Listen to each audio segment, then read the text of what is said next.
வணக்கம் Kaverians, welcome back to Kaveri business. இன்றைக்கி market டவுனாக தான் இருக்குது. பட் ஸ்லோவாக அது இம்ப்ரூவ் ஆகிட்டுருக்கு அப்படின்னு சொல்லணும். தி ஆர்டிஃபிஷியல் இன்டெலிஜென்ஸ்னால் ஒரு பபுள் க்ரியேட் ஆகிட்டுருக்கு இன் அமெரிக்கா அப்படின்னு சொல்கிறவங்களுக்கு நிறைய டிசப்பாயின்மெண்ட் அப்படின்னு சொல்லணும். ஏன் அப்படின்னா, நேற்று என்விடியா அவங்களுடைய ரிசல்ட்ஸ் பப்ளிஷ் பண்ணியிருக்காங்க. அது பார்த்திங்கன்னா ரொம்ப ஆச்சரியப்பட வேண்டியது இருக்குது. நியர்லி $57 பில்லியன் அதான் அவங்களுடைய ரெவென்யூ. அதில் $31 billion is a net profit after tax. Previous குவார்ட்டரில் கம்பேர் பண்ணால் 22% க்ரோத்து, அண்டு ப்ரீவியஸ் இயரில் கம்பேர் பண்ணிங்கன்னா நியர்லி 62% க்ரோத்து. ஸோ இது என்ன சொல்லியிருக்காங்கன்னா, கைடன்ஸ் என்ன கொடுத்துருக்காங்கன்னா, Q4, ஏன்னா அவங்கெல்லாம் கேலண்டர் இயரில் ஃபாலோ பண்ணுறது உண்டு. ஸோ அதில் இதோட பெட்டர் பர்ஃபார்மன்ஸ் இருக்கும் அப்படின்னு கொடுத்துருக்காங்க. ஏன்னா த சென்டர் ஆஃப் ஏஐ இது யார் அப்படின்னு பார்த்தா என்விடியா தான். ஸோ நேச்சுரலி அவங்களுடைய பர்ஃபார்மன்ஸ் நிறைய பேருக்கு டிசப்பாயின்மெண்ட்ஸை க்ரியேட் பண்ணிடுது அப்படின்னு சொல்லணும். இனியோ எப்படி மார்க்கெட்டு மூவ் ஆக போகுது அப்படின்னு 100% நம்மளால் ப்ரெடிக்ட் பண்ண முடியலனாலும், பட் இந்த என்விடியாவோட ரிசல்ட்ஸு ரொம்ப இம்பார்ட்டன்ட் அப்படின்னு நினைக்கிறேன் நான். பாருங்கள், நம்மளுடைய ஸ்டாக் மார்க்கெட் கூட நேற்று அதனால் பாசிட்டிவாக ரியாக்ட் பண்ணிச்சு. And nearly touched the previous high, almost touch ஆகிடுது. அதை கிராஸ் ஆகிடும்னு நினச்சேன். பட் ஆனால் இன்றைக்கி ஒரு ப்ராஃபிட் புக்கிங் இருக்குது அப்படின்னு சொல்லணும். சரி, இன்றைக்கி என்ன டாபிக் நான் பேச போகிறேன் அப்படின்னு பார்த்தா, 2 important topic and rather 2 important sector அப்படின்னு கூட சொல்வேன் நான். நம்ம இதை நான் அடிக்கடி சொல்கிறது திருப்பியும் இன்றைக்கி அதை எம்ஃபசைஸ் பண்ண விரும்புகிறேன் நான். ஒன்று REIT. REITS பார்த்திங்கன்னா ரியல் எஸ்டேட் இன்வெஸ்ட்மெண்ட் ட்ரஸ்ட்டு. இது எல்லாராலையும் ரொம்ப ஜாஸ்தி ஃபோக்கஸ் பண்ணுற ஐட்டம் ஆகிடுது. அண்ட் நிறைய REIT ஆல்சோ கெட்டிங் லிஸ்டட் அப்படின்னு சொல்லணும் நம்ம. ஸோ அதனால் இந்த இதை செக்ஷனை நல்லா பார்த்துக்கோங்க. நிறைய சேஞ்சஸ் வேறு செபி அனௌன்ஸ் பண்ணியிருக்காங்க. That is it will be treated as an equity அப்படின்னு சொல்லியிருக்காங்க, நாட் அஸ் அ டெட் அப்படின்ட்டு. ஸோ இதனால் நிறைய சேஞ்சஸ் வந்துட்டுருக்கு. ஸோ பேசிக்கலி இந்த REITல இன்வெஸ்ட் பண்ணுறவங்களுக்கு என்ன கிடைக்கும் அப்படின்னு பார்த்தீங்க அப்படின்னா, ரெகுலராக ஒரு ரிட்டர்ன் கிடச்சிக்கிட்டே இருக்கும் every 3 months. And in addition to that, நீங்கள் வாங்குகிற ப்ரைஸ் ரீசனபிளாக இருந்துச்சுன்னா, நான் எப்பொழுதுமே சொல்வேன், த நெட் அசெட் வேல்யூக்கும் த மார்க்கெட் ப்ரைஸுக்கும் நிறைய லிங்க் உண்டு. அதாவது நீங்கள் வாங்கும்போது உங்களுடைய market price less than net asset வேல்யூவாக இருந்துச்சுன்னா, தென் அப்போ வாங்கினீங்கன்னா ஒரு கிரேட்டர் சான்சஸ் இருக்குது. தென் உங்களுடைய க்ரோத்துக்கு ஈவன் கேபிட்டல் அப்ரிசியேஷன் கூட கொடுக்கும். அதனால் இது அண்ட் மோரோவர் இந்த மாதிரி REIT ரொம்ப லாங் டேர்மில் வச்சுருந்தா தான் நீங்கள் கிளியர் ரிட்டர்ன் பார்க்க முடியும். த கேபிட்டல் அப்ரிசியேஷனும் பார்க்க முடியும், அதே சமயத்தில் உங்களுக்கு அந்த ரெகுலர் ரிட்டர்னும் கிடைக்கும் அப்படின்னு சொல்லலாம். இன்றைக்கி இன்ட்ரெஸ்ட் ரேட்டு குறைஞ்சிக்கிட்டே இருக்குது, ஃபர்தராக குறையவும் போகுது. அண்டு நம்ம பார்க்க போகிறோம், ஏன்னா இன்ஃப்ளேஷன் லோ லெவலில் இருக்கிறனால அது ஃபர்தராக நெக்ஸ்ட்டு 2 months அதே மாதிரி தான் இருக்கும் அப்படின்னு கூட ப்ரெடிக்ஷன். ஸோ அதனால் இன்ட்ரெஸ்ட் ரேட்டு குறையிறதுக்கு சான்சஸ் இருக்கிறப்ப இந்த மாதிரி ஒரு 6% ரிட்டர்ன் இன் அ இயர் அப்படிங்கிறது will be a very good return அப்படின்னு சொல்லலாம். ஓவர் அண்ட் அபவ் தட் உங்களுக்கு கேபிட்டல் அப்ரிசியேஷன் இருக்க போகுது. அதனால் அது ஞாபகம் வச்சுக்கோங்க. ஸோ 2 பெனிஃபிட் கிடைக்கும், பட் ஆனால் ரொம்ப நாள் வெயிட் பண்ண வேண்டி இருக்கும். பட் இந்த மாதிரி இது நீங்கள் நார்மலி ரொம்ப நாள் வெயிட் பண்ணாங்கன்னா தான் உங்களுக்கு நல்ல ரிட்டர்ன் கிடைக்கும். இந்த REITோட 4 இம்பார்ட்டன்ட் கம்பெனி இருக்குது. 5 இம்பார்ட்டன்ட் கம்பெனி, ஒரு கம்பெனி இன்னும் அவங்க ரிசல்ட்ஸ் பப்ளிஷ் பண்ணல, தேர்ட்னே கிடைக்கல.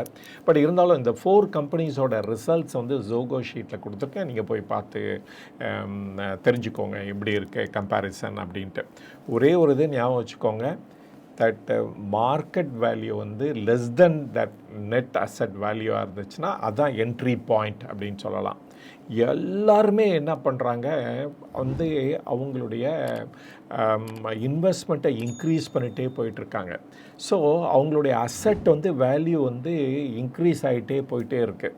அண்ட் அதனால வந்து ஒரு பெரிய ஆப்பர்ச்சுனிட்டி இந்தியாவில் வந்து இந்த கான்செப்ட் வந்து இன்னும் ஸ்ப்ரெட் ஆகவே இல்லை அப்படின்னு சொல்லலாம். அண்டு அதனாலேயும் ஒரு பெரிய ஆப்பர்ச்சுனிட்டி இருக்குது இந்த செக்டாருக்கு அப்படின்னு நான் ஃபீல் பண்ணுறேன்.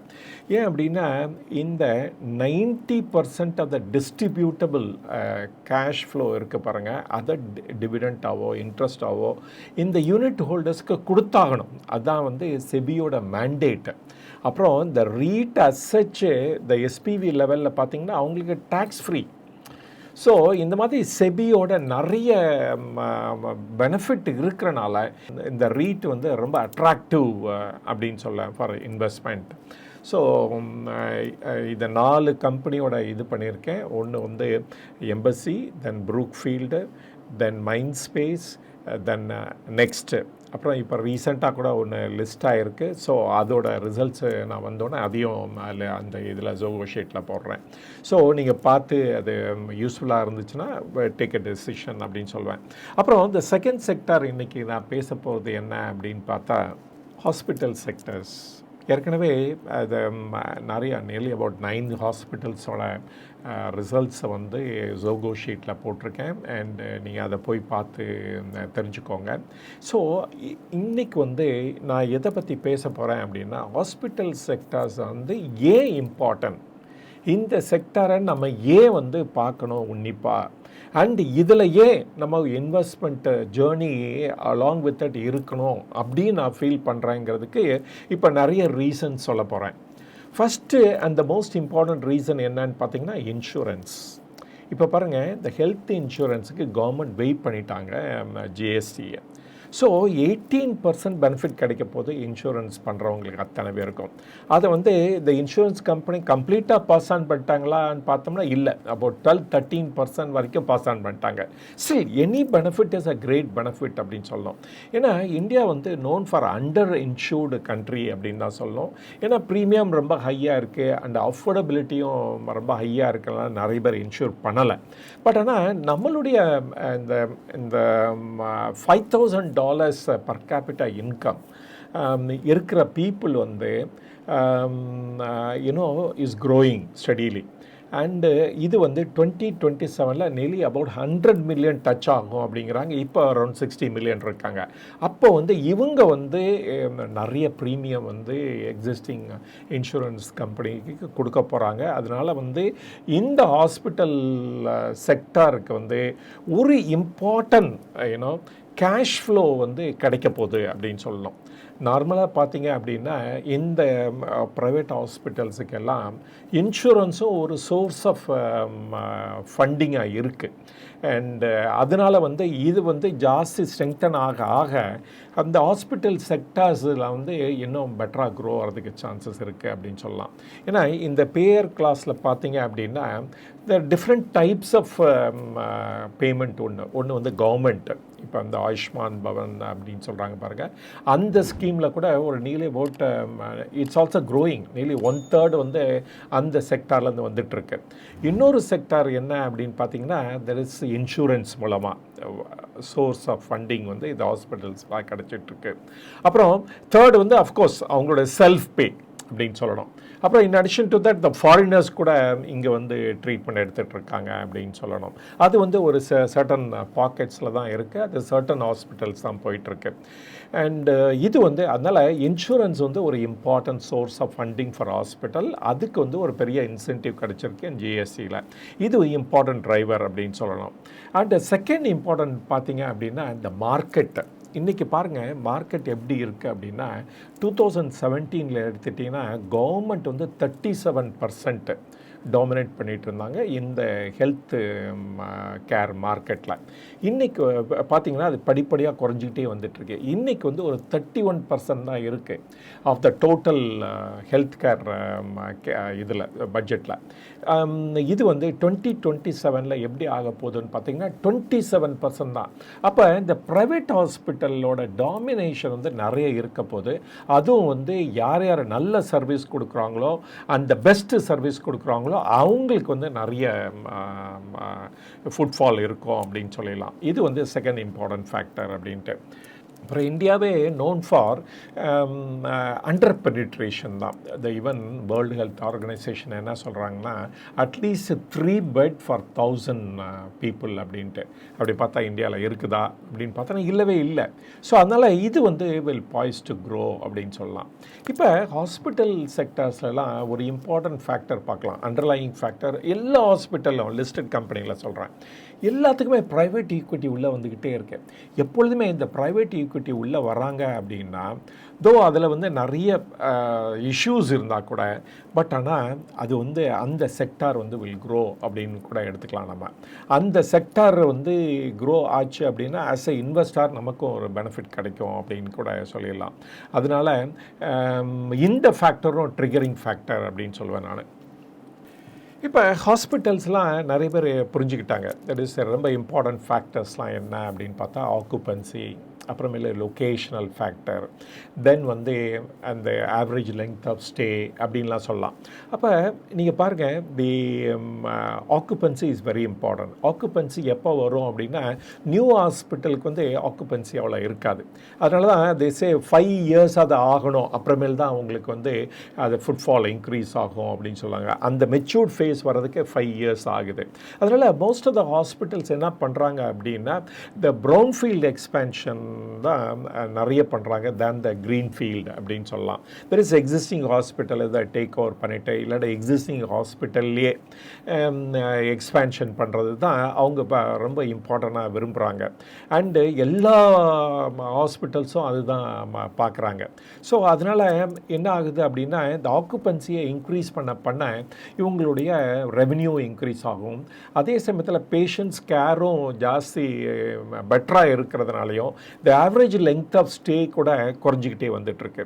ஸோ இந்த ஃபேக்டர்ஸ்லாம் ஹாஸ்பிட்டல்ஸ் புரிஞ்சுக்கிறனாலையும் இந்த ரெவென்யூ ஸ்ட்ரீம் வந்து இன்க்ரீஸ் ஆகிட்டுருக்கு அப்படின்னு சொல்லணும் நம்ம. அப்புறமேலே இப்போ பாருங்கள், இந்த லைஃப் ஸ்டைல் டிசீஸ்லாம் ரொம்ப ஜாஸ்தி ஆகிட்டுருக்கு இப்போ. ஸோ அந்த லைஃப் ஸ்டைல் டிசீஸுக்கு தான் மோஸ்ட் ஆஃப் த ஹாஸ்பிட்டல்ஸ் வந்து டிவோட் பண்ணுறாங்க. Like for example the cardio இருக்கட்டும், இல்லாட்ட ஆன்காலஜியாக இருக்கட்டும், இல்லாட்ட டயபெட்டிஸ் கேராக இருக்கட்டும், இந்த மாதிரி ஹாஸ்பிட்டல்ஸுக்கு வந்து நிறைய வந்து பேஷண்ட்ஸ் வர்றாங்க. ஸோ அதனால் இதை ஃபோக்கஸ் பண்ணுறதுனாலையும் இந்த ஹாஸ்பிட்டல்ஸ் வந்து நல்ல ரெவென்யூ ஏர்ன் பண்ணுவாங்க அப்படின்னு சொல்லிடலாம். ஸோ இதெல்லாம் வந்து க்ரோத் ட்ரைவர்ஸில் டெஃபினட்டாக நம்ம இன்க்ளூட் பண்ணி ஆகணும். அப்புறம் இந்த ஹாஸ்பிட்டல்ஸில் அத்தனை பேரும் எஸ்பெஷலி த லிஸ்டட் பிளேயர்ஸ் பார்த்திங்கன்னா அவங்க ட்ரெமெண்டஸாக அவங்களுடைய கெப்பாசிட்டியை இன்க்ரீஸ் பண்ணிகிட்டே இருக்காங்க. இப்போ பார்த்திங்கன்னா நெக்ஸ்ட்டு 5 இயர்ஸில் நியர்லி 24,000 பெட்ஸ் பிளான் பண்ணியிருக்காங்க. அண்டு எங்கேன்னு பார்த்தீங்கன்னா not only in metros but also இந்த Tier 2 Tier 3 சிட்டிஸில் கூட பண்ணிகிட்ருக்காங்க. அப்போ வந்து இதோட க்ரோத் வந்து இருக்கும், இவங்களோட பர்ஃபார்மன்ஸும் இதோட பெட்டராக இருக்கும் இன் அனதர் 3 இயர்ஸ் 5 இயர்ஸில் பார்த்தீங்க அப்படின்னு சொல்லலாம். ஸோ அதனால் இந்த க்ரோத் ட்ரைவர்ஸில் இதையும் நம்ம கண்டிப்பாக பார்த்தாகணும். ஸோ நிறைய ஃபேக்டர்ஸ் வந்து இந்த மாதிரி இருக்கிறனாலையும் நம்ம சொல்லலாம் இந்த டெய்ல்விண்ட்னாலையும் இந்த ஹாஸ்பிட்டல்ஸ்லாம் க்ரோ ஆகிறதுக்கு சான்சஸ் இருக்குது அப்படின்னு சொல்லலாம். மோஸ்ட் ஆஃப் த ஹாஸ்பிட்டல்ஸோட ROCலாம் பார்த்திங்கன்னா அபவுட் 25% to 30% தான் இருக்குது. இதே ஒரு பெரிய இன்சென்டிவ். எதர் அஸ் எ இன்வெஸ்டராக ஒரு வேல்யூவேஷனை நம்ம பார்த்தோம் அப்படின்னா கூட அவங்களுடைய பர்ஃபார்மன்ஸை எவாலுவேட் பண்ணும்போதும் இது வந்து ரொம்ப யூஸ்ஃபுல்லாக இருக்கும். அதே சமயத்தில் அஸ் அ PE இன்வெஸ்டர் வராங்க ஃபார் எக்ஸ்பேன்ஷன் அப்படின்னா கூட இந்த மெட்ரிக்கை பார்த்து அட்ராக்ட் ஆகி இன்வெஸ்ட் பண்ண வருவாங்க. ஸோ அதனால் நிறைய ஹாஸ்பிட்டல்ஸை இந்த ரேஞ்சில் இருக்கிறனால தென் வந்து இதுவும் ஒரு பெரிய அட்ராக்டிவ் இன்வெஸ்ட்மெண்ட் ஆகுது அப்படின்னு சொல்லுவேன். இதுதான் most important the metric or the most important drivers for growth அப்படின்னு சொல்லலாம். இந்த டெய்ல்விண்ட்ஸ்லாம் இருக்கிறனால ஹாஸ்பிட்டல் செக்டார் வந்து வெரி அட்ராக்டிவ் டெஸ்டினேஷன் அப்படின்னு சொல்லலாம். ஈவன் லைக் அஸ்வத் தாமோதரன் அவர் கூட இந்த ஹையஸ்ட் ப்ரையாரிட்டி சொல்கிறாரு. இந்தியாவில் வந்து க்ரோத் செக்டார் அப்படின்னு சொன்னால் ஹாஸ்பிட்டல் செக்டார் வந்து ஒரு இம்பார்ட்டன்ட் செக்டார் அப்படின்னு கூட சொல்லியிருக்காரு. ஸோ இந்த மாதிரி நிறைய குட் ஃபீச்சர்ஸ் இருக்கிறனால வெரி அட்ராக்டிவ் அப்படின்னு சொல்லலாம். இதில் வந்து ஒரே ஒரு ஷேரை மட்டும் நான் இப்போ டீல் பண்ண போகிறேன். அது வந்து என்ன அப்படின்னு பார்த்தீங்கன்னா நாராயணா ஹெல்த் ஹிருதாலயா அப்படிங்கிற கம்பெனி. இவங்களுடைய பர்ஃபார்மன்ஸ் இந்த குவார்ட்டர் பார்த்தா எக்ஸலண்ட்டாக இருக்குது. அண்டு அஃப்கோர்ஸ் உங்களுக்கு வந்து இந்தியாவில் மட்டும் இவங்களுக்கு ஆப்ரேஷன் இல்லை. இதோ பெங்களூர் ஹெட் குவார்ட்டராக இருந்தால் கூட நிறைய இடத்துல இப்போ ஹாஸ்பிட்டல்ஸ் எஸ்டாப்ளிஷ் பண்ணியிருக்காங்க, லைக் வெஸ்ட் பெங்கால் அப்படின்னு கூட சொல்லணும். இதோ தமிழ்நாட்டில் இந்த ஹாஸ்பிட்டல் நம்ம பார்க்க முடியலனா கூட அதர் ஏரியாஸ்லாம் இவங்க எக்ஸ்பேண்ட் பண்ணிகிட்ருக்காங்க. அனதர் இம்பார்ட்டன்ட் ஏரியா என்னன்னு பார்த்தீங்கன்னா கேமன் ஐலண்ட். இந்த கேமன் ஐலண்டோட இந்த ரிசல்ட்ஸ், இந்த குவார்ட்டரோட ரிசல்ட்ஸ் ஃபினாமினலாக இருக்குது. அண்டு அதனால தான் இந்த ஷேர் வந்து சடனாக ஆக்டிவாக ஆகிடுது மார்க்கெட்டில். அண்டு கேமன் ஐலண்ட் அப்படின்னா நமக்கு இமீடியட்டாக என்ன தோணும் அப்படின்னா இட்ஸ் அ டேக்ஸ் ஹெவன் அப்படின்னு சொல்லுவாங்க. ஸோ அங்கே கார்பரேட் டேக்ஸ்லாம் ஒன்றும் கிடையாது, டிவிடெண்ட் டேக்ஸும் கிடையாது. ஸோ அதனால வந்து இந்த மாதிரி டைரக்ட் டேக்ஸே இல்லாத பிளேஸ் அது Cayman Island. And it's close to USA. யூஎஸ்ஏயில் வந்து ஒரு சர்ஜரி ஆர் இம்பார்ட்டன்ட் ப்ரொசீஜர் பண்ணணும் அப்படின்னா அங்கே வந்து ரொம்ப காஸ்ட்டு ஜாஸ்தியாக இருக்கும். ஸோ அங்கே நிறைய பேஷண்ட்ஸு இதனால் கேமனுக்கு ஷிஃப்ட் பண்ணுறாங்க. அங்கே வந்து அங்கே கேர் கொடுக்குறனால, வேர்ல்ட் கிளாஸ் கேர் கொடுக்குறனால அந்த பேஷண்ட்ஸ்லாம் இங்கே ஸ்லோவாக ஷிஃப்ட் ஆகிட்டுருக்காங்க அப்படின்னு கூட சொல்லலாம். அதே சமயத்தில் ஒரே ஒரு இம்பார்ட்டன்ட் ஃபேக்டர் என்னென்னா, இப்போ வந்து இந்த கேமன் ஐலண்டில் ஏர்ன் பண்ணுற ப்ராஃபிட்டை இந்தியாவுக்கு ரிப்பேட்ரியேட் பண்ணால் டேக்ஸ் வரும். அதனால் அதை பண்ண மாட்டாங்க. அதனால் இந்த ப்ராஃபிட்டை யூட்டிலைஸ் பண்ணி மேபி அது கூட காரணமாக இருக்கலாம் அப்படின்னு சொல்லலாம். இங்கே யூகேயில் இருக்க ஒரு ஹாஸ்பிட்டல் குரூப்பை இப்போ வாங்கியிருக்காங்க 2220 crores, அதர்வைஸ் 188 பிரிட்டிஷ் பவுண்ட் அப்படின்னு சொல்லலாம். அவ்வளோ இன்வெஸ்ட் பண்ணி இது பண்ணியிருக்காங்க. இதுக்கு இவங்களுக்கு வந்து 7 ஹாஸ்பிட்டல்ஸ் இருக்குது, 3 சர்ஜிக்கல் சென்டர்ஸ் இருக்குது, அண்ட் அதை தவிர டயக்னாஸ்டிக் அண்ட் அதர் இருக்குது. இன் அடிஷன் டு 330 பெட்ஸ் இருக்குது. ஸோ இந்த ஹாஸ்பிட்டல் அக்வயர் பண்ணுறது மூலமாக இவங்களுடைய கேமன் ஐலண்டோட ரெவென்யூ ஆர் ப்ராஃபிட்டை ப்ராப்பராக டிப்ளாய் பண்ண முடியும் அப்படின்னு கூட சொல்லலாம். இதனால தான் இந்த ஹாஸ்பிட்டலோட ஷேர் ரொம்ப ஆக்டிவாக இன்றைக்கி வந்து ட்ரேட் ஆகிட்டுருக்கு அப்படின்னு சொல்லணும். நம்ம இந்த acquisition there is practice plus குரூப்போட அக்யூசிஷன் வந்து எவ்வளோ இப்போ டர்ன் ஓவர் பண்ணிகிட்ருக்காங்கன்னா அபவுட் 220 மில்லியன் பவுண்ட்ஸு. ஸோ இந்த இது வந்து சூன் இந்த கம்பெனியோட ரெவென்யூவோட ஆட் ஆகும் அப்படின்னு சொல்லலாம். ஸோ பெரிய ப்ராஸ்பெக்ட்ஸ் இருக்குது, பெட்டர் க்ரோத் இருக்கும், இதுக்கு சான்சஸ் இருக்குது. ஸோ அதனால தான் ஷேர் மார்க்கெட்டில் நிறைய ஆக்டிவிட்டி இருக்குதுன்னு கூட நம்ம சொல்லலாம். இந்த ஹாஸ்பிட்டல் செக்டர்ஸோட டிரைவர்ஸோ இல்லை டெயில் வின்ஸோ அதை வந்து இந்த வீடியோட அட்டாச் பண்ணியிருக்கேன். நீங்கள் பாஸ் பண்ணி அதை தெரிஞ்சுக்கலாம். அந்த க்ரோத் டிரைவர்ஸை நல்லா உள் வாங்கிட்டீங்க அப்படின்னா இதில் இன்வெஸ்ட்மெண்ட் பண்ணுறதா இல்லையா அப்படிங்கிறத நீங்கள் டெசிஷன் எடுக்கலாம். ஸோ இந்த வீடியோவில் நிறைய கம்பெனி பற்றி நான் பேசியிருக்கேன். இது அத்தனையுமே for information and education purpose, not a stock recommendation. And இது வரைக்கும் இந்த வீடியோவை பொறுமையாக பார்த்ததுக்கு ரொம்ப நன்றி. மீண்டும் சந்திப்போம். வணக்கம்.